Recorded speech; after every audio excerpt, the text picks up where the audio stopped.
నా పేరు డాక్టర్ వెంకట ఉమాకాంత్ కొడాలి అండి. నేను సీనియర్ కన్సల్టెంట్ ఫిజిషియన్ విధాత హాస్పిటల్ విజయవాడ. ఈరోజు మనం టైప్ 1 మరియు టైప్ 2 డయాబెటీస్ గురించి మాట్లాడుకుందాం. ఈ రెండిట్లో తేడాలు ఏమిటి?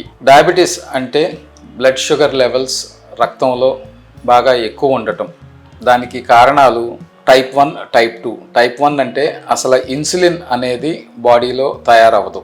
ఈ ఇన్సులిన్ బ్లడ్ షుగర్స్ని కంట్రోల్ చేస్తాకి ఉపయోగపడుద్ది. సో బ్లడ్ షుగర్స్ కంట్రోల్ చేస్తాకి ఇన్సులిన్ అసలు బాడీలో తయారవ్వకపోతే దాన్ని టైప్ 1 డయాబెటీస్ అని అంటాం. టైప్ 2 ఇన్సులిన్ తయారవుతుంది, కానీ అది తయారైనంత అమౌంట్ మన బాడీలో ఉన్న బ్లడ్ షుగర్స్ని కంట్రోల్ చేసే అంత సరిపోకపోతే దాన్ని టైప్ 2 డయాబెటీస్ అని అంటాం. లేదా వయసు 35 సంవత్సరాల పైన బ్లడ్ షుగర్ లెవెల్స్ ఎక్కువయ్యి డయాబెటిక్ పేషెంట్స్ని టైప్ 2 డయాబెటీస్ కింద కూడా పరిగణిస్తాం. టైప్ 1 డయాబెటీస్లో ఇన్సులిన్ అసలు ఉత్పత్తి ఉండదు, కాబట్టి ఇన్సులిన్ ఇవ్వటం అనేదే main course of treatment. Type 2 డయాబెటీస్లో ఇనిషియల్గా ఇన్సులిన్ ప్రొడక్షన్ ఇంప్రూవ్ చేస్తానికి మన oral diabetic agents, medications tablets రూపంలో వాడతాం. ఒకవేళ టాబ్లెట్స్ రూపంలో వాడినా కానీ ఇన్సులిన్ సరిపడా తయారవ్వకపోతే దానికి సప్లిమెంటల్గా ఇన్సులిన్ అనేది కూడా వాడే అవకాశం ఉంటుంది.